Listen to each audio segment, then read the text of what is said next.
Selamat malam dan selamat datang di dalam Oase, sebuah momen untuk setiap dari kita dapat rest dan mengalami refresh. Bapak Ibu, Oase hari ini memasuki episode yang ke-261. Di zaman ketika kesuksesan lebih dihargai daripada keselamatan dan pencapaian lebih dicari daripada pertobatan, mudah bagi kita untuk menjadi terbiasa melihat jiwa-jiwa menjauh dari Tuhan tanpa hati yang terguncang. Kita lebih cepat bersedih atas kehilangan harta, jabatan, atau peluang daripada menangisi jiwa yang tersesat dan meninggalkan Tuhan. Namun hati Allah tidaklah demikian. Yesus sendiri berkata anak manusia datang untuk mencari dan menyelamatkan yang hilang. Mungkin sudah saatnya kita bertanya kembali, kapan terakhir kali kita bersedih? Bukan karena apa yang kita hilangkan, tetapi karena siapa yang belum kembali pulang kepada Bapa. Mari Bapak Ibu kita mengambil waktu berdiam sejenak di hadapan Tuhan.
Ya Tuhan, terima kasih malam ini kembali biarlah Engkau mengingatkan kami akan hati yang mengasihi orang-orang yang di sekitar kami. Biarlah melalui oase kami boleh diingatkan dan diperbaharui.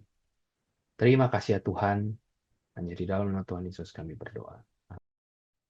Selamat malam Bapak Ibu yang terkasih, dimanapun Bapak Ibu berada. Malam ini saya ingin mengajak kita merenungkan sebuah tema tentang bersedih atas jiwa yang hilang. Mari saya mengajak kita membuka satu bagian firman Tuhan dari surat Roma, pasal yang ke-9. Surat Roma, pasal yang ke-9, saya akan membacakan ayat yang pertama sampai yang ketiga saja. Roma, pasal 9, ayat 1-3, demikianlah firman Tuhan. Aku, maksudnya di sini Paulus, mengatakan kebenaran dalam Kristus. Aku tidak berdusta.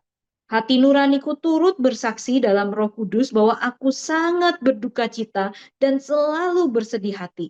Bahkan aku mau terkutuk dan terpisah dari Kristus demi saudara-saudaraku, kaum sebangsaku secara jasmani. Yang dimaksud di sini kaum sebangsaku adalah orang Israel. Demikian jauh Bapak Ibu pembacaan firman Tuhan. Bapak Ibu, beberapa tahun yang lalu seorang teman saya itu pernah bercerita kepada saya tentang pengalamannya pergi ke sebuah gereja di kota di mana dia berada. Nah, tidak lama sebelum peristiwa yang diceritakan teman saya ini terjadi, Amerika itu baru saja melegalkan pernikahan sesama jenis. Dan karena itu isu homoseksualitas juga sedang kerap kali dibahas di Indonesia. Jadi ini kejadiannya di sekitar tahun 2015-2016 demikian Bapak Ibu. Nah, teman saya ini bercerita pada saya bahwa pada hari itu dia pergi ke gereja ini, ternyata khotbah yang dikhotbahkan berkaitan dengan isu tersebut. Di dalam khotbahnya itu, pendeta yang berkhotbah memaparkan bagaimana firman Tuhan melihat dosa homoseksualitas. Namun yang mengejutkan teman saya adalah sikap dari pendeta tersebut. Pendeta tersebut berulang kali mengatakan kalimat-kalimat dengan nada yang sangat keras seperti ini. Ia mengatakan tentang kaum homoseksual dan dosa homoseksualitas, mereka itu adalah pendosa paling bejat. Mereka melakukan dosa paling berat, tidak ada ampun. Semua dari mereka pasti akan masuk ke dalam neraka, kata pendeta tersebut, Bapak Ibu ya. Jadi berulang kali kalimat-kalimat serupa itu disampaikan dengan nada yang sangat keras dan terkesan penuh kebencian. Nah, Bapak Ibu, teman saya itu kemudian di dalam ceritanya ia kemudian mengatakan seperti ini kepada saya.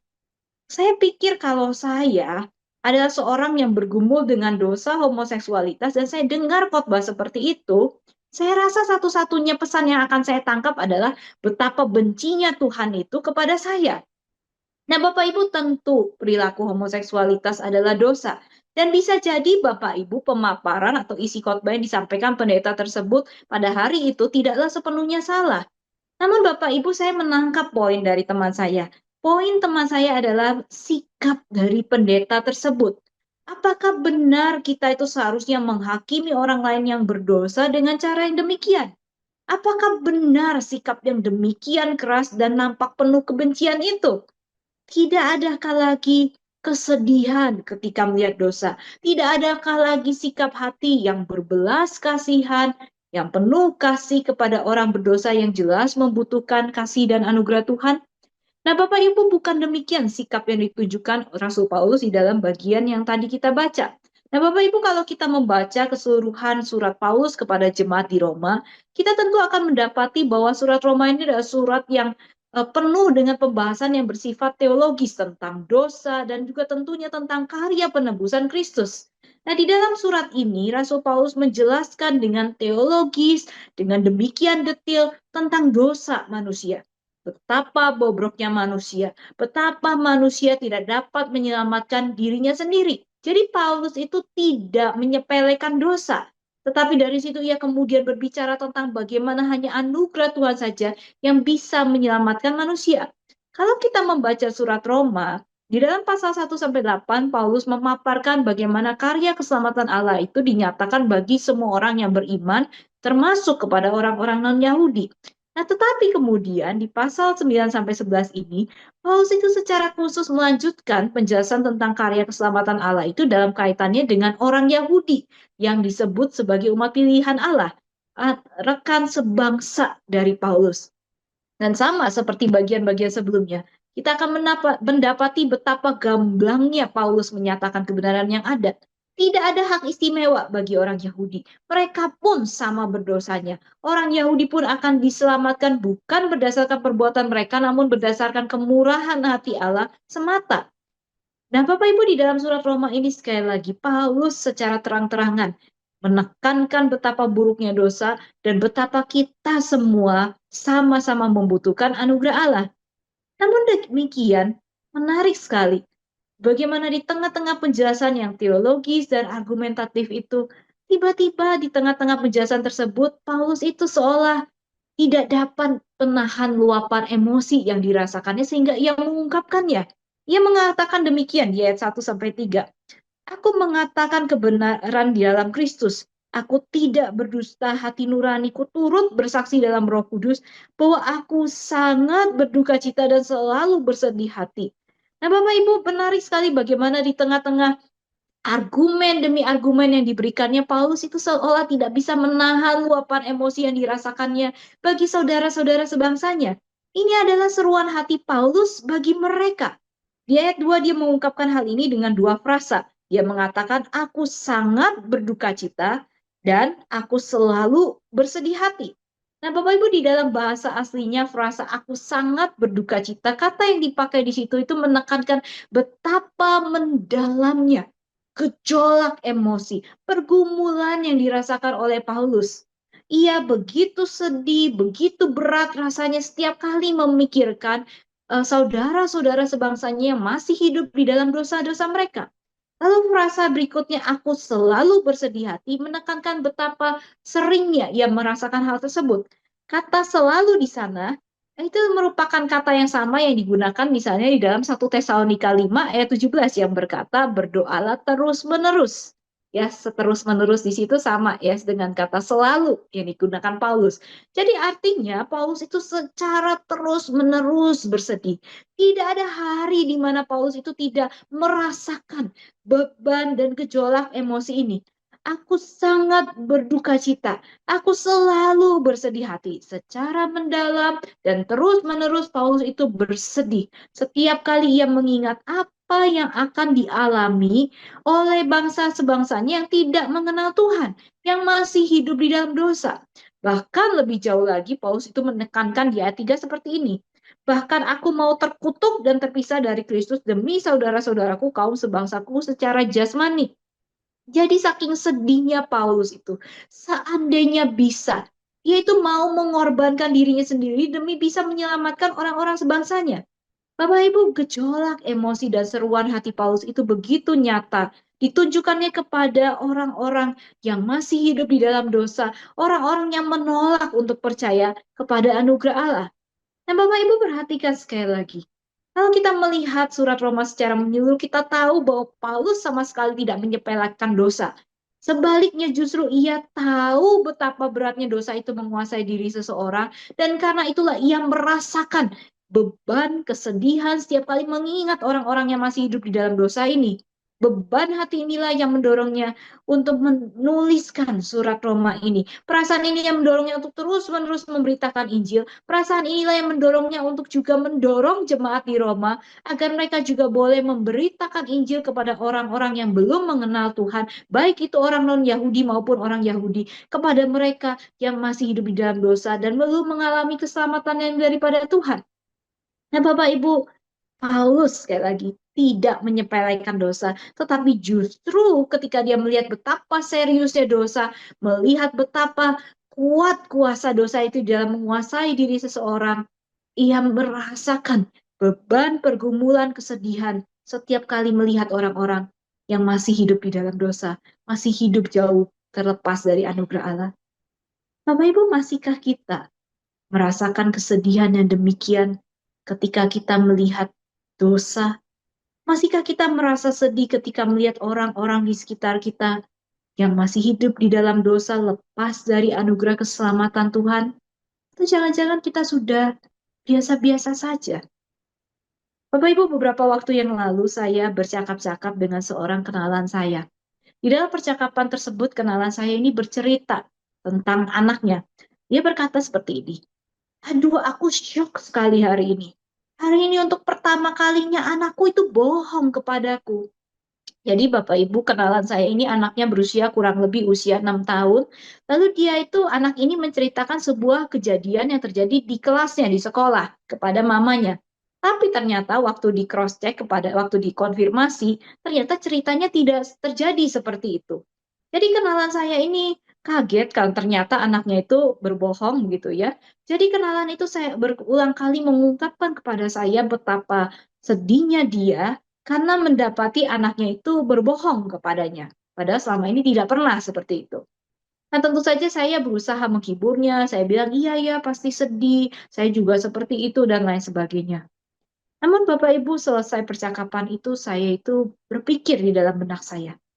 Iya ya, kok saya sekarang tidak sesedih itu lagi ya, ketika mendapati anak saya sendiri berbohong kepada saya. Kenapa saya tidak lagi sedih, bergumul ketika mendapati kebohongan yang dilakukan oleh anak saya lagi? Bukankah itu berarti saya tidak lagi melihat dosa atau kebohongannya itu sebagai sesuatu yang serius dan menunjukkan kondisi jiwanya yang jauh daripada Tuhan dan karena itu saya perlu meratapinya?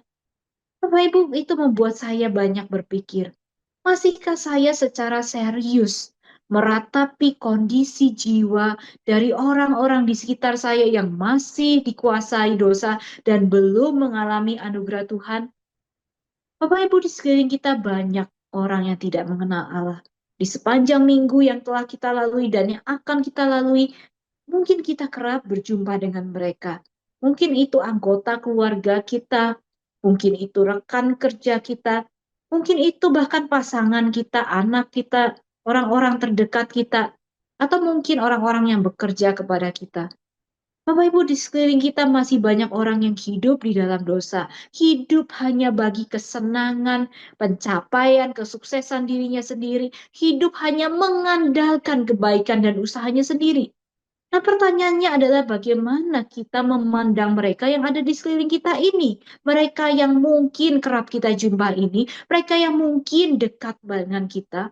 Kita yang tahu apa yang benar dan salah, apakah kita sekedar menghakimi dan menilai perbuatan-perbuatan mereka yang salah? Atau jangan-jangan kita sudah menganggap perbuatan mereka itu biasa-biasa saja, wajar karena mereka belum kenal Tuhan, dan kita sudah tidak lagi terbeban, tidak lagi bergumul melihat jiwa yang jauh daripada Tuhan ini. Atau sebaliknya, masih adakah hati yang berbelas kasihan, terbeban bagi mereka? Bapak Ibu, Paulus menyerukan, aku sangat berduka cita dan terus-menerus bersedih hati bagi orang-orang yang belum mengenal Tuhan ini. Bapak Ibu, mari kita memeriksa hati kita. Seberapa sering kita masih memikirkan nasib orang di sekitar kita yang belum mengenal Tuhan. Seberapa mendalam beban kita bagi mereka. Seberapa terus-menerus kita bersedih ketika kita mengingat bagaimana nasib mereka terlepas dari Tuhan. Dan seberapa besar kita itu terdorong untuk membagikan Injil kepada orang-orang ini. Bapak Ibu, pesan firman Tuhan hari ini sederhana namun seharusnya mendorong kita untuk berpikir dan berefleksi. Mari kita kembali meminta kepada Tuhan hati yang demikian. Hati yang secara mendalam terus digelisahkan. Terus punya beban kepada jiwa-jiwa yang hilang yang ada di sekitar kita. Mari kita minta supaya hati yang demikian terus mendorong kita untuk tidak sekedar hidup bagi diri kita sendiri. Hidup dalam kepuasan, dalam kesibukan kita sendiri. Untuk kita lebih banyak memikirkan dan mendoakan orang lain, orang-orang yang ada di sekitar kita, untuk memberitakan Injil tanpa takut kepada orang-orang ini. Bapak Ibu, mari kita minta hati yang demikian. Jangan sampai kita menjadi biasa-biasa saja ketika melihat orang-orang di sekitar kita yang masih lepas dari anugerah Tuhan. Jangan sampai kita jadi biasa-biasa saja ketika mendapati orang-orang hidup di dalam dosa yang ada di sekitar kita. Mari kita minta hati yang demikian, hati yang digelisahkan, hati yang sedih bagi orang-orang ini, sehingga kita terdorong untuk boleh membagikan akan berita Injil kasih Kristus itu kepada mereka. Mari kita tundukkan kepala, kita renungkan firman Tuhan ini, dan kita memohon kepada Roh Kudus untuk mengubah hati kita, untuk menanamkan beban itu, kegelisahan itu ke dalam hati kita. Mari kita berdoa.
Bapa yang di surga, di sekitar kami banyak jiwa. Di sekitar kami banyak sekali orang yang belum mengenal Tuhan. Mungkin mereka hidup di dalam dosa yang jelas terang-terangan kami bisa lihat. Atau mungkin mereka hidup di dalam dosa yang lebih tidak terlihat. Mereka hidup bagi kesuksesan, bagi diri mereka sendiri, bagi kesenangan semata. Tuhan, mungkin ini anggota keluarga kami sendiri. Mungkin itu rekan kerja kami, mungkin itu teman kami, mungkin itu orang-orang yang setiap harinya kami jumpai. Tuhan, mungkin di tengah kesibukan kami, di tengah terfokusnya kami kepada kehidupan kami sendiri, kami kerap kali melupakan, kami kerap kali menjadi biasa-biasa saja terhadap orang-orang ini. Kami tidak lagi bergumul ketika memikirkan nasib mereka di dalam kekekalan, nasib orang-orang yang terlepas dari anugerah Tuhan ini. Tuhan, tolong kami, kembali bekerjalah di dalam hati kami. Roh Kudus, berikan kegelisahan, kesedihan, pergumulan di dalam hati kami. Ketika melihat saudara-saudara kami, jiwa-jiwa yang masih jauh daripada Tuhan ini. Jangan biarkan kami tinggal diam. Biarlah hati yang gelisah, hati yang sedih, hati yang marah ketika melihat jiwa-jiwa yang jauh daripada Tuhan ini mendorong kami untuk kami boleh memberitakan Injil, untuk kami boleh bersaksi akan kasih karunia Tuhan. Tuhan, tolong kami supaya kami jangan sampai tinggal diam. Karena Tuhan, kami adalah orang-orang yang telah mengalami anugerah Tuhan. Kami adalah orang-orang yang seharusnya menyaksikan Tuhan melalui perkataan dan maupun kehidupan kami. Roh Kudus, tolong kami. Biar hati kami kembali dibakar, hati kami kembali digelisahkan dan didorong untuk kami boleh menyaksikan Tuhan di dalam keseharian kami, di dalam minggu yang akan datang ini. Tuhan, tolong kami. Kami lemah, tapi kami tahu Tuhan ada Roh Kudus di dalam diri kami yang sanggup mengerjakan apa yang baik di dalam kehidupan kami. Terima kasih ya Tuhan. Demi Kristus kami menyerahkan kehidupan kami. Amin. Bapak Ibu, pelayanan Oasa adalah pelayanan mingguan. Silakan mengikuti Oasa melalui YouTube. Bapak Ibu bisa subscribe YouTube channel SMC untuk mendapatkan reminder setiap minggu malam. Demikian pelayanan Oasa pada malam ini. Mari kita mengenal Allah lebih dekat hari ini dibandingkan hari kemarin. Tuhan Yesus memberkati. The Lord bless you and keep you. Make His face shine upon you and be gracious to you. The Lord turn His face toward you and give you peace.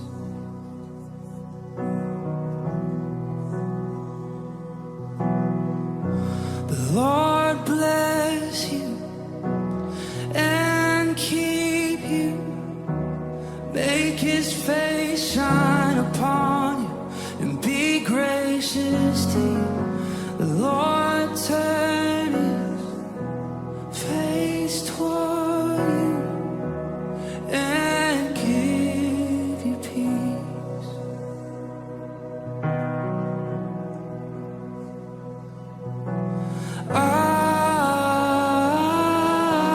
Amen. Amen. Amen. Amen.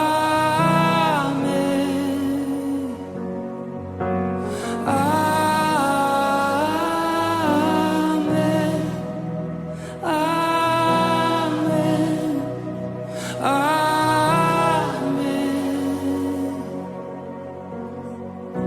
The Lord bless you and keep you.